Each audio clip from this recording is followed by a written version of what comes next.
pasión, de un deseo, de un anhelo, que es a lo que le estamos buscando expresión. Y por supuesto, este es el plan de Dios. O sea, que nosotros, lejos de perseguir, para nosotros lo que queremos es ver su corazón.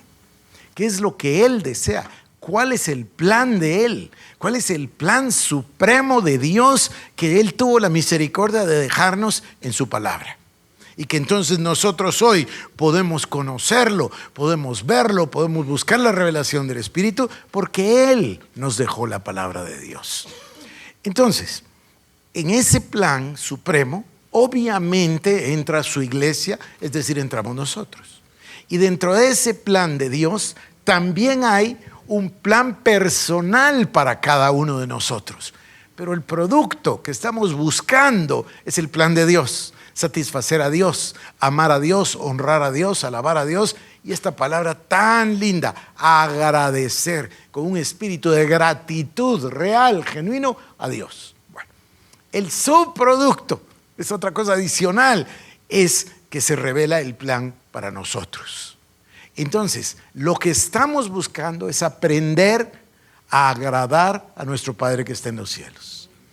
El subproducto es que al agradar a nuestro Padre que está en los cielos, va a derramar su presencia sobre nosotros. Y su presencia va a traer toda clase de bendición. Y su presencia va a traer estas palabras emocionantes.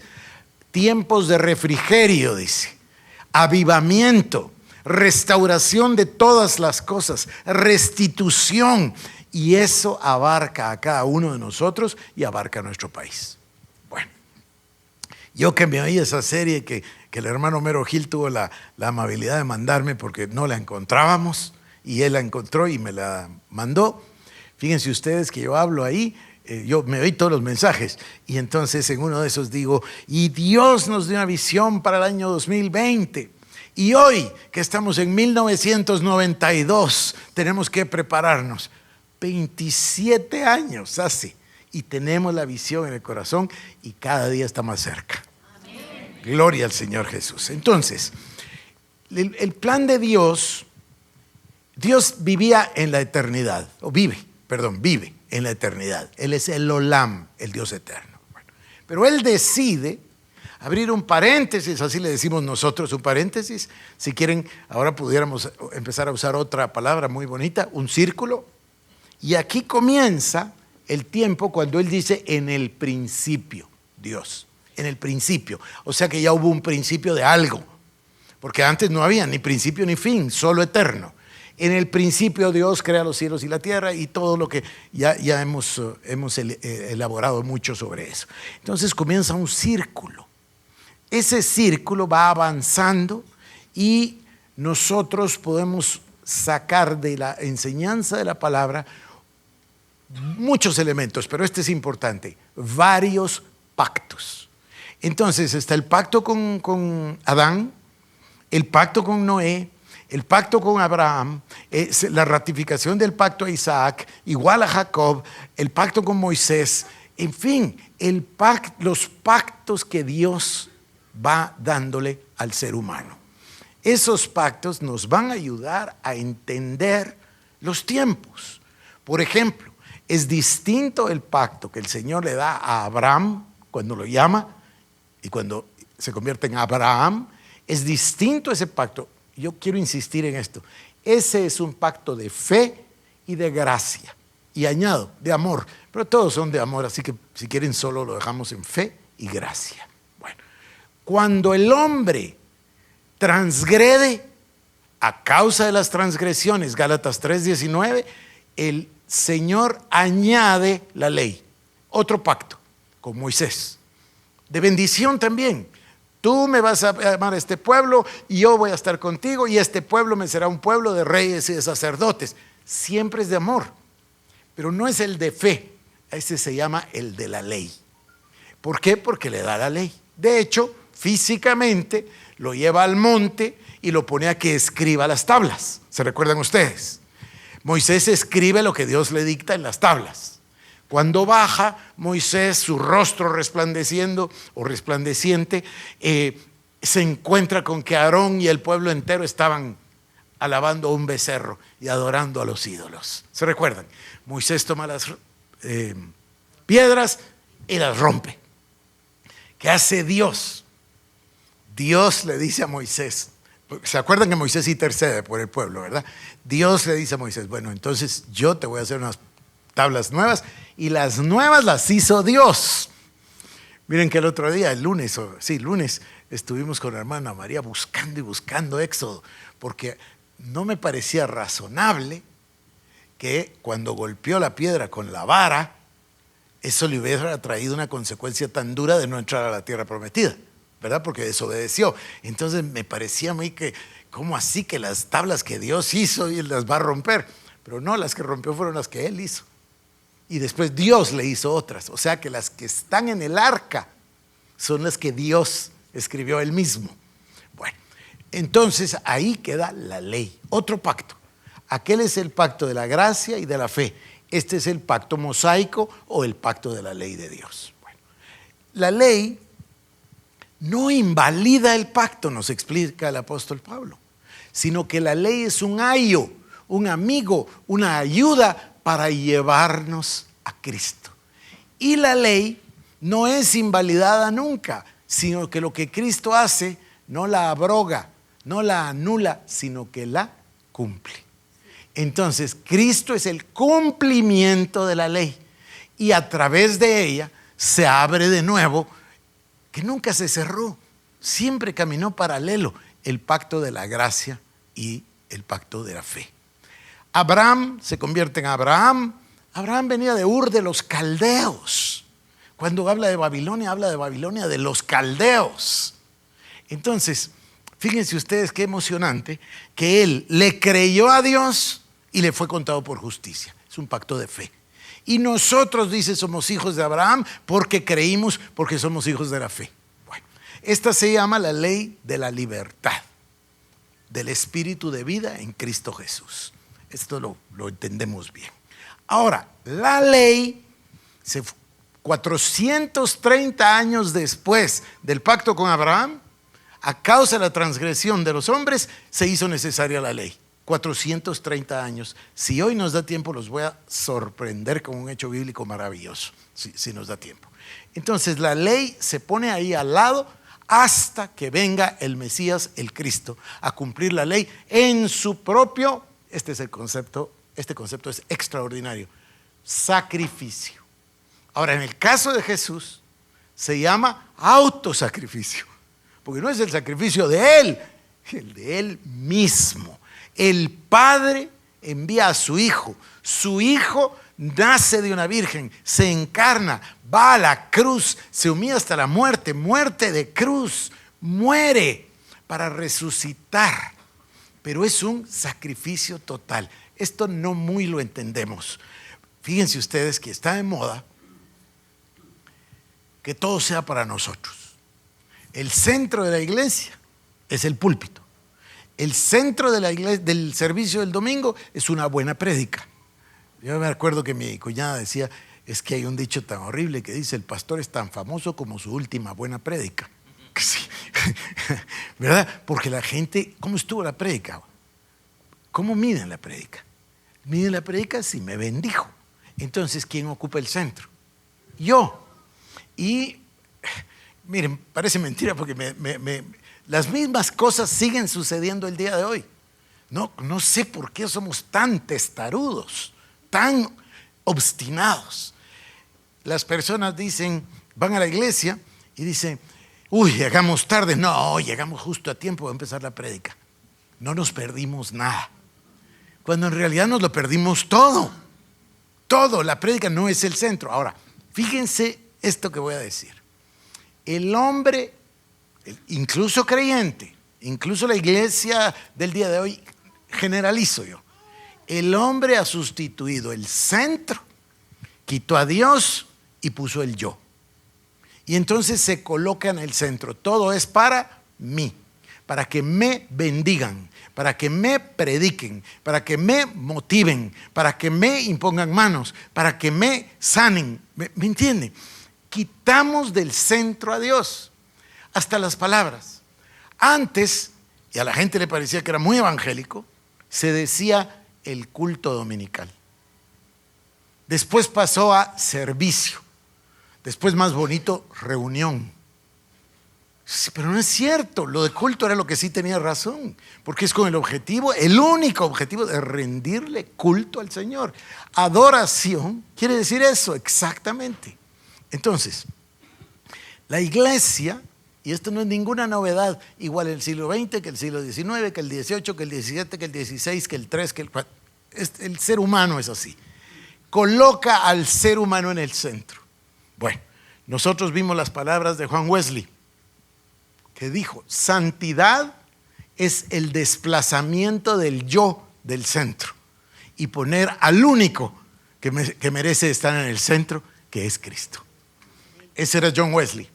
Juan Calvino lo decía de otro modo, maravilloso también. Decía, todo depende de entender la majestad de Dios. Dios está sobre todas las cosas.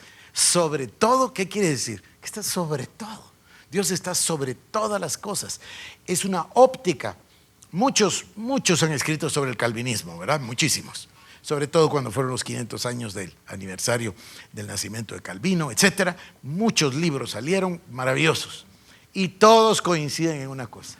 Todos dicen, la óptica, los anteojos o los ojos con los que Juan Calvino veía la vida eran la majestad de Dios. Era como un filtro para él. Todo tenía que verse a través del filtro de la majestad de Dios. Y yo les hago una pregunta. ¿Es eso así, correcto o no? Pues por supuesto que sí, absolutamente sí.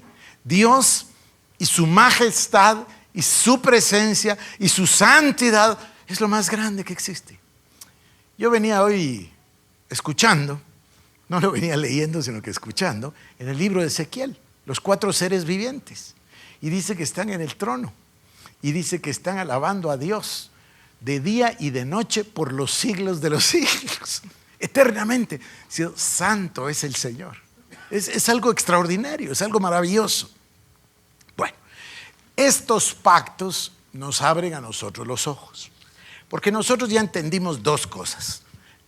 Juan capítulo 3, versos 19 al 21. Arrepentíos y convertíos, para que vengan de la presencia del Señor tiempos de refrigerio. Y Él os envía a Cristo, que ha sido anunciado, y que el cielo detiene hasta los tiempos de la restauración de todas las cosas de las que el Señor ha hablado por boca de sus santos profetas. Bueno, entonces hay una restauración de todas las cosas.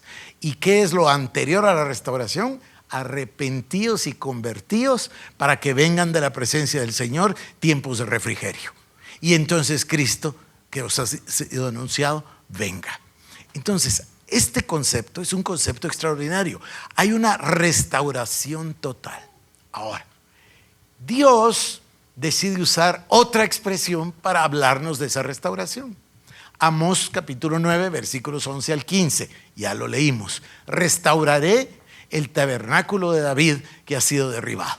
Y luego, Jacobo, el apóstol, el hermano del Señor, en el concilio de Jerusalén, en el libro de Hechos capítulo número 15, se da cuenta de lo que está pasando, se da cuenta que Pedro fue a la casa de Cornelio y que Dios le dijo, no llames inmundo a lo que yo he limpiado. Pedro predica el evangelio, los gentiles se salvan, concepto que para el judaísmo era una cosa muy difícil de asimilar, que los goim, que los gentiles fueran a recibir el evangelio, pues si el evangelio solo era para el pueblo judío. Y empiezan las preguntas. Pablo, apóstol a los gentiles, entonces se suscita una controversia. ¿Y qué hacen? Hacen lo correcto. Dice, reunámonos todos en Jerusalén y oigamos. Y habla Pedro, y por supuesto que también habla Pablo, y hablan todo lo que el Señor estaba haciendo. Entonces llegan a la conclusión, esto es lo que Dios dijo. Y se levanta Jacobo. Dice, es que queridos hermanos míos, esto es exactamente lo que Dios dijo por boca de sus profetas. ¿Y a quién cita? A Amós, capítulo 9, versículo 11 al 15. ¿Cuál es la palabra que dice? Dice, y restauraré el tabernáculo de David que está caído. Entonces, para nosotros estudiar este pacto de la gracia, entender el pacto de Dios con David.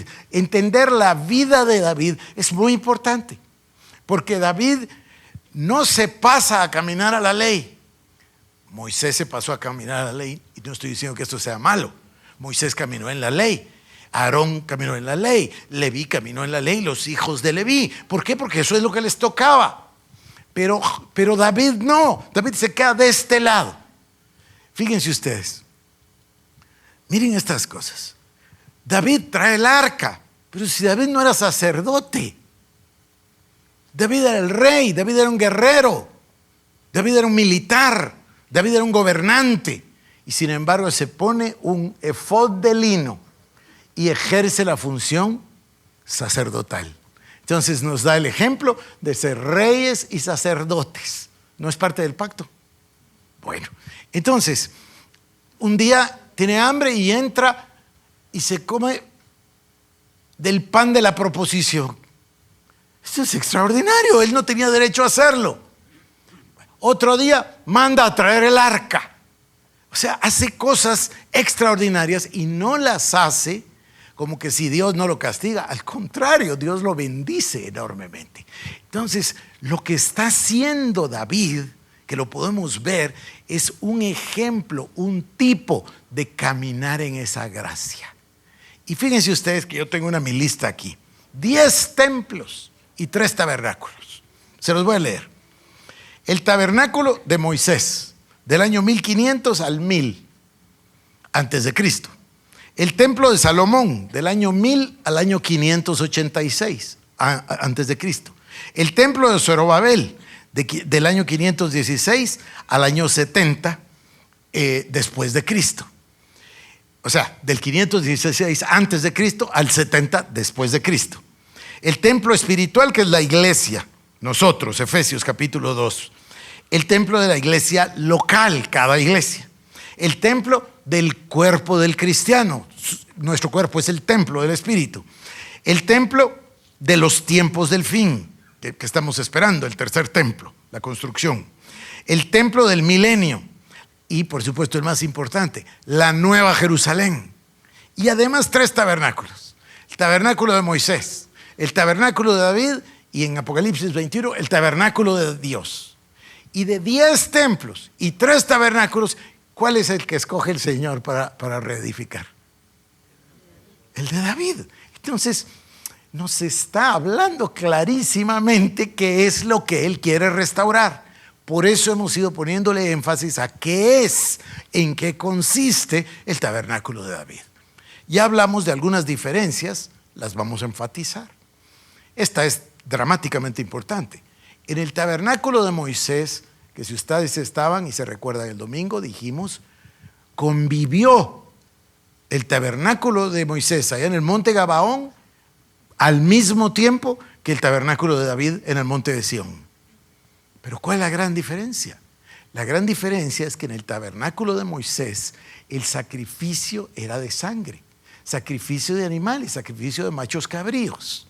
Esa sangre la entraba, ya ¿para qué repito esto? Creo que es mucho, ¿no? Pero entraba el sumo sacerdote una vez al año a ofrecer el sacrificio por los pecados, la sangre se vertía sobre el propiciatorio o asiento de la misericordia y literalmente cubría, porque eso quiere decir sacrificio, cubierta, literalmente cubría la ley que estaba dentro. Y entonces liberaba de las consecuencias de la ley, que era la muerte, libraba a los israelitas. Entonces, el sacrificio era sacrificio de sangre para cubrir el pecado. Pero en el tabernáculo de David lleva a cabo el inicio de un orden totalmente, no solo nuevo, sino absolutamente diferente. ¿Y cuál es ese orden nuevo? Es la alabanza y la adoración. En el en el tabernáculo de David impone no es una buena palabra, inicia o le da inicio a un totalmente diferente nuevo orden. El sacrificio no es de animales. El sacrificio es sacrificio de alabanza. Y entonces lo organiza. Bueno, voy a pasar muy rápido para no perder los minutos. se recuerdan que al principio trae el arca, pero el arca viene en una carroza y Usa, ya sabes la historia, ya la he repetido, y él se va a buscar al Señor. Entonces busca al Señor, obviamente busca la palabra, y entonces regresan a traerla como es debido. Entonces regresan los sacerdotes. Los sacerdotes se ponen el arca, ¿se acuerdan las varas de acacia cubiertas de oro en los anillos, como tenía que ser? Y entonces traen el arca, realizan sacrificios y después entran en este nuevo orden. Cuando entran a Jerusalén, cuando llegan al monte Sión, la llevan a la carpa o tienda o tabernáculo o dosel que fabricó David para este propósito. Y cuando llega ahí, ¿qué es lo que hay? Hay una explosión de alabanza, de adoración, con salterio, con címbalos. No se les olvide que David era un músico profesional, porque David tocaba el arpa desde el tiempo cuando el tocar el arpa tenía tanta unción que le apartaba a los demonios a Saúl. ¿Se acuerdan de eso? O sea, él era un músico, él sabía él sabía de música, era un músico profesional. Entonces, fíjense, allá en el monte Gabaón sigue el sacerdocio, allá está Sadoc. Sadoc sigue alabando, sigue adorando, sigue sacrificando animales. Curioso porque no está el arca dentro del lugar santísimo, pero siguen haciendo los sacrificios. Pero acá ahora en el monte Sión, el sacrificio es de alabanza y lo organiza de una manera maravillosa. Trae a Asaf, el jefe de los cantores. O sea, hoy le decimos nosotros líder de alabanza, así le decimos, ¿no? O el ministro de alabanza. Pone un ministro a cargo, trae a los músicos, organiza, trae a los porteros, trae a todos los que van a ayudar y servir, los de los utensilios, etc. Pero trae una cosa maravillosa que yo mencioné, pero es digna de repetirse. Trae a los apuntadores. Los apuntadores son unos escribas que están con su pluma y su papel atentos, porque todos están alabando y adorando a Dios. Y entonces viene lo que le llamamos el cántico del Señor. Esto es, cuando inspirados por el Espíritu Santo se canta o se profetiza o se habla la palabra con la unción, la inspiración.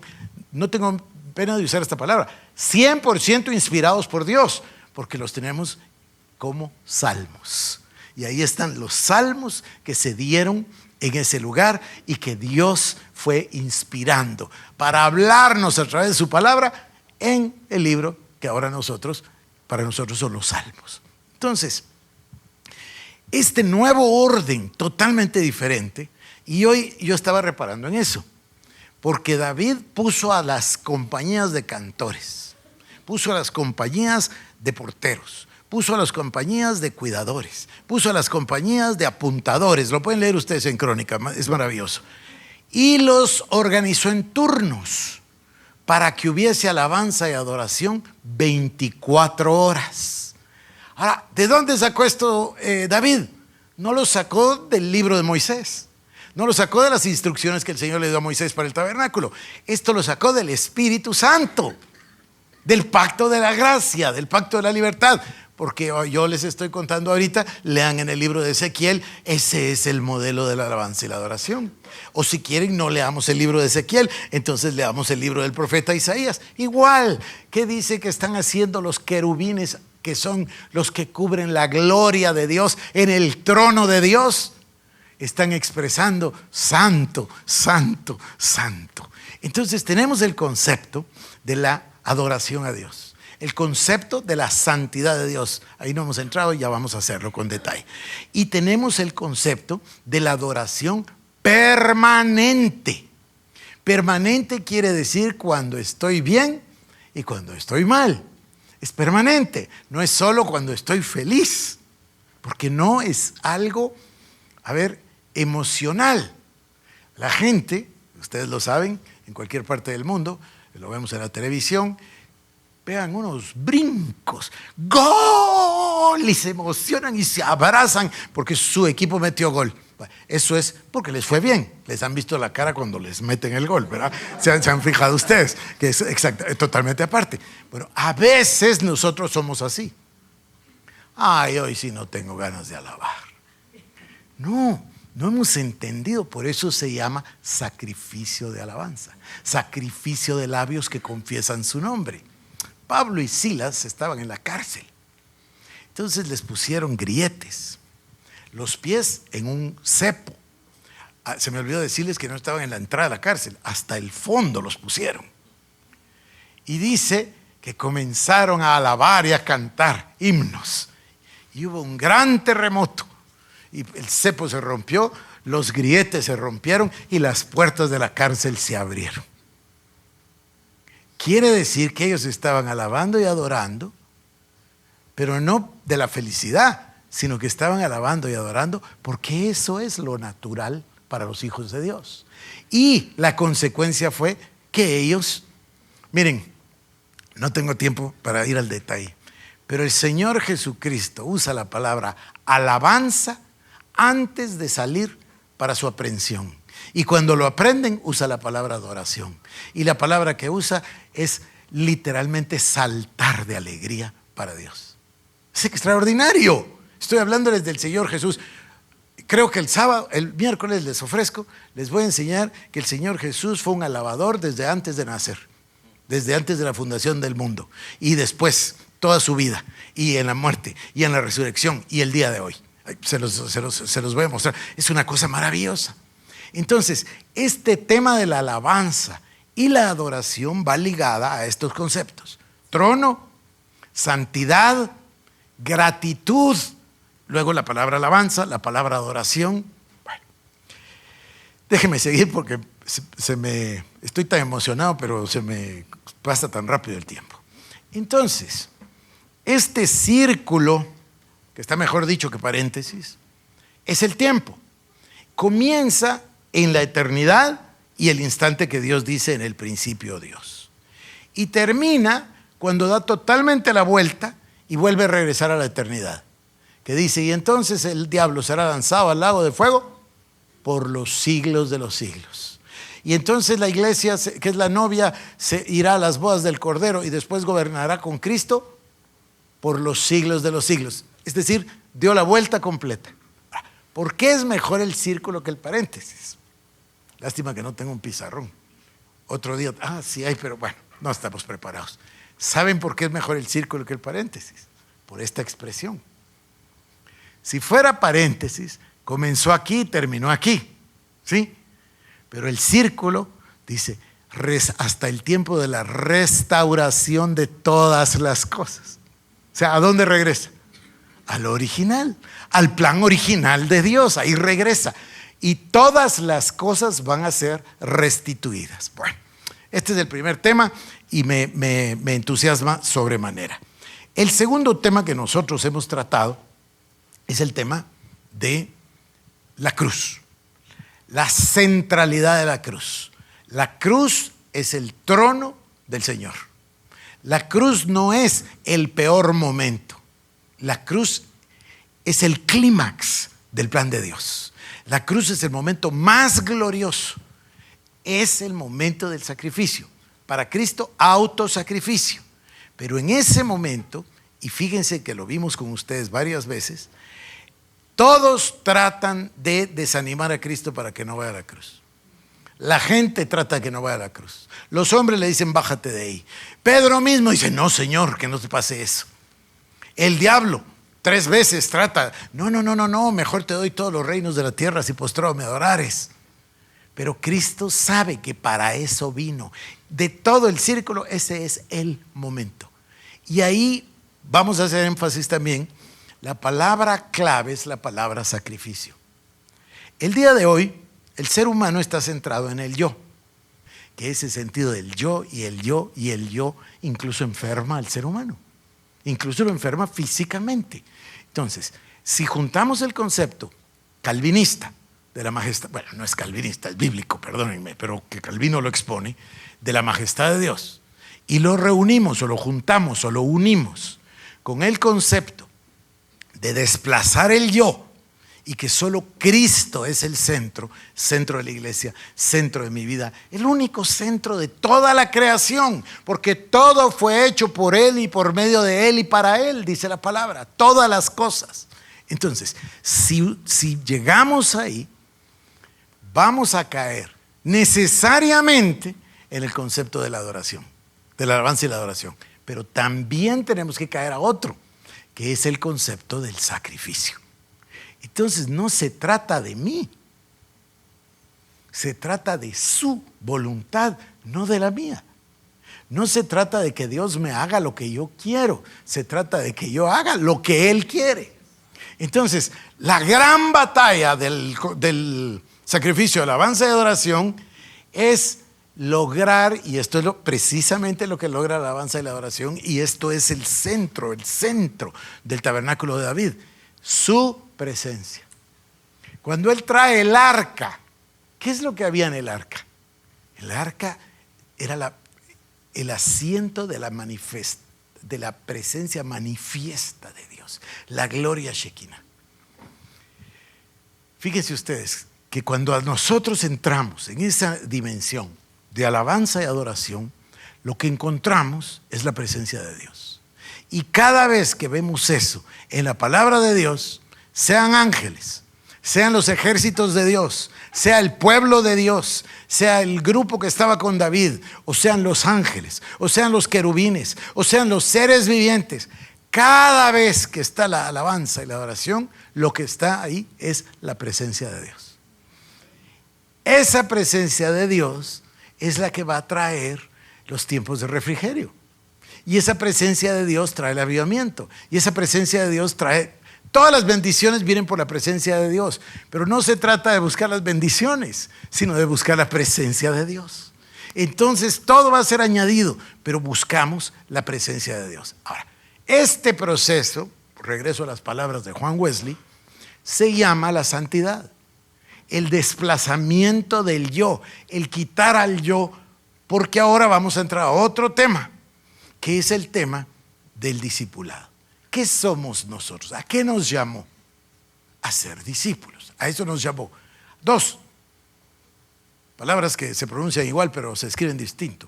Nos llamó a ser, es decir, para ser, y también nos llamó a hacer, con H y con C, discípulos. Para eso existimos.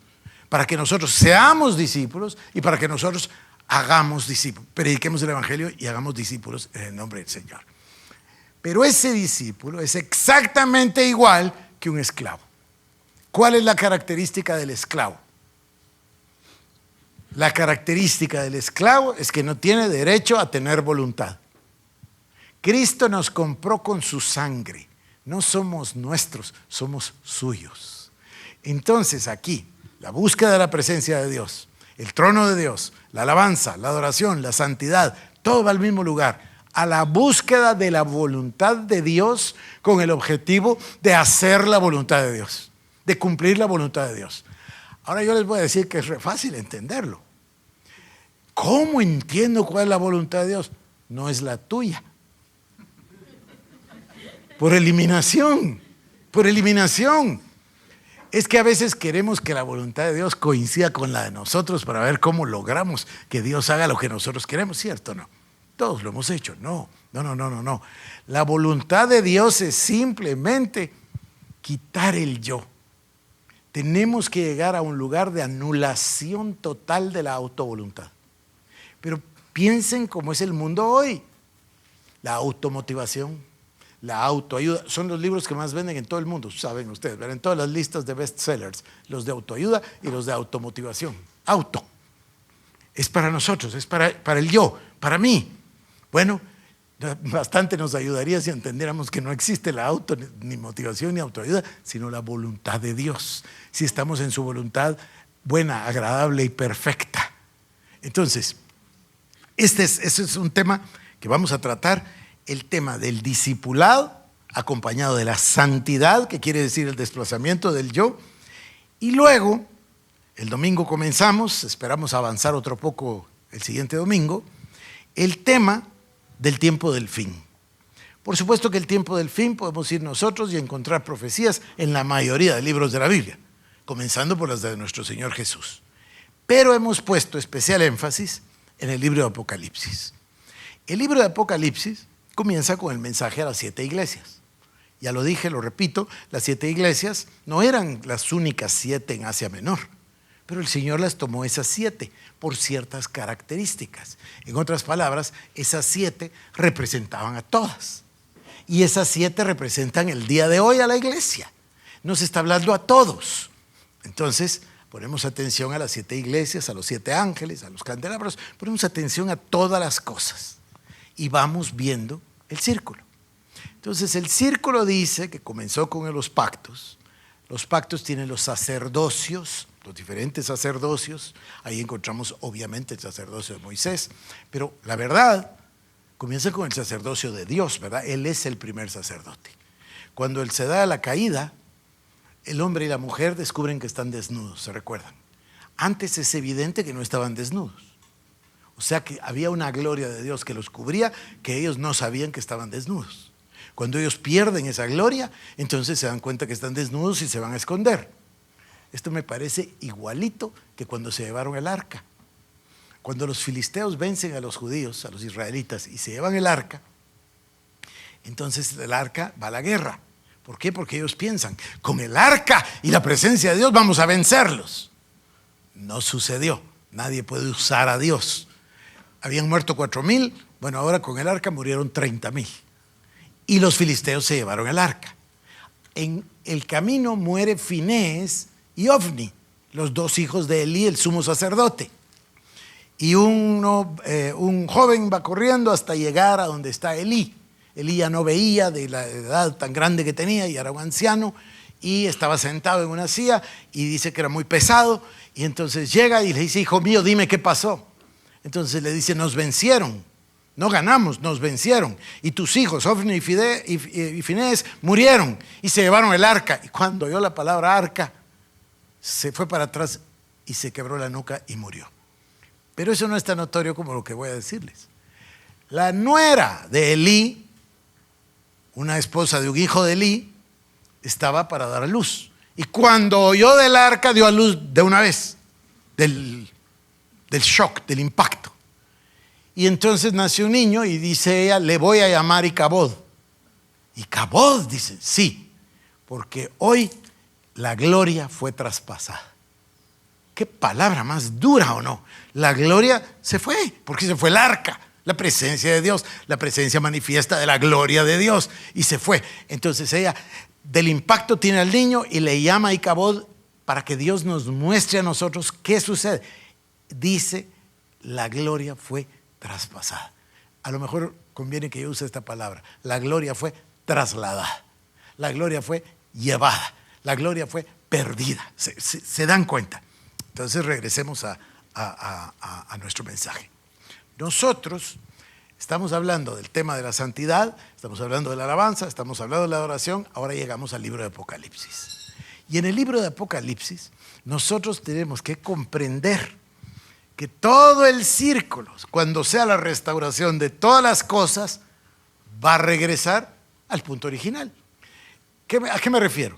Me refiero que esa gloria que había en el tabernáculo de David va a regresar a ser igual, o aún mayor, porque ha estado la otra palabra que dice que la gloria de la casa postrera será mayor que la primera, pero por lo menos igual.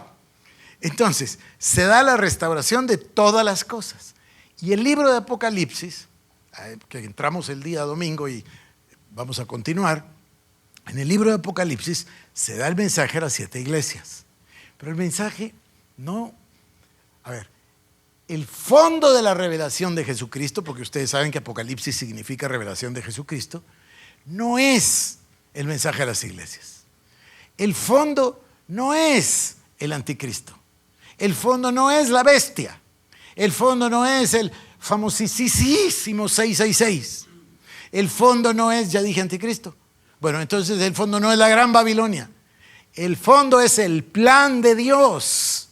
Y lo que Dios hace al final de todas las cosas es hacer juicio sobre Babilonia. Pero usa esas 2 expresiones tremendas. La uno dice, salgan de ahí, hijos míos. Y la 2 dice, acto seguido después del juicio de Babilonia, acto seguido, el mismo ángel que proclama el juicio dice, aquí está la novia que se ha preparado. Esa expresión, las 2 expresiones son tremendas. La 1, salgan de ahí, hijos míos. para que ustedes no sean destruidos junto con Babilonia. Y la número 2, la novia se ha preparado. Entonces, de todo ese plan y de todo ese círculo, hay un tiempo de preparación. La preparación no es complicada de entender. Dice, arrepentidos y convertidos para que vengan de la presencia del Señor tiempos de refrigerio, y Él entonces envía a Cristo que os fue antes anunciado, etc. Juan 3, 19, 21. Entonces, este tiempo para nosotros es el tiempo de comprender que el momento ha llegado. Y el momento es el momento de la entrega total. ¿Qué quiere decir entrega total? El desplazamiento del yo, la alabanza y la adoración, el ser discípulo, el ser esclavo, el no tener voluntad propia, el buscar solo las cosas del Señor. Eso es. Claro que le vamos a encontrar muchísimas más formas de exponerlo. Dentro de las cosas que estamos haciendo para el acto profético, comisionamos que nos hicieran 2 tablas de la ley. 2 tablas de la ley, porque ustedes saben que hay personas que dicen, yo ya no vivo en el Antiguo Testamento. Pues que yo sepa, Dios no ha eliminado los 10 mandamientos. Entonces, esas 2 tablas, me preguntó alguien, ¿para qué querés 2 tablas? Pues por lo menos 10 sermones. Por lo menos, o no. Yo les garantizo que paro a la mitad de ustedes y no saben los 10 mandamientos. Se los garantizo. Se los puedo asegurar que no se lo saben de memoria. Piensen un poquito. No lo saben. Entonces necesitamos saberlos. Necesitamos conocerlos. Necesitamos, porque los 10 mandamientos tienen una parte, la primera parte, donde regula nuestra relación con Dios. Y la segunda parte, donde regula la relación con los demás. Estaríamos mucho mejor viviendo en una sociedad que respetara los 10 mandamientos. Pero tenemos que hacerlo. Entonces, la manera de cómo responderle a Dios, esto es maravilloso. Por eso es que digo que el 8 no es el final, es solo el comienzo. Pero bueno, termino porque se me acabó el tiempo diciéndoles, ¿qué nos proponemos? Nos proponemos realizar esta palabra maravillosa, pacto. Dios le ofreció un pacto, ya lo dije, a Adán. Dios le ofreció un pacto, recuerdan qué pacto maravilloso, a Noé. Dios le ofreció un pacto a Abraham. Dios le ofreció un pacto a Isaac, a Jacob, a David, a Moisés, etc. Entonces, nosotros tenemos la oportunidad de ofrecerle a Dios nuestras vidas.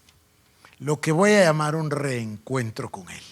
Un reencuentro plenamente consciente, maduro, reflexionado. Y lo que vamos a tener el 8 es la oportunidad.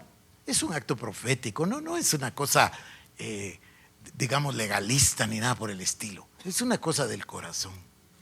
Que el que lo desea pueda venir a hacer un pacto de santidad con Dios. ¿Por qué le llamo pacto de santidad? Porque es un pacto de ofrecerle a Dios, a la gloria, a la manifestación, a la majestad, a Cristocentro. Es decir, ofrecerle a Dios, Dios, ya entendí y solo tengo un propósito en la vida, mi Señor. El único propósito que tengo es salir de Babilonia para no ser destruido. 2, pasar a formar parte de la novia. Y 3, alcanzar las bodas del Cordero por tu misericordia. Es el único fin, es el único objetivo. Todo lo demás desaparece de mi vista si yo estoy pensando en esa majestad de Dios.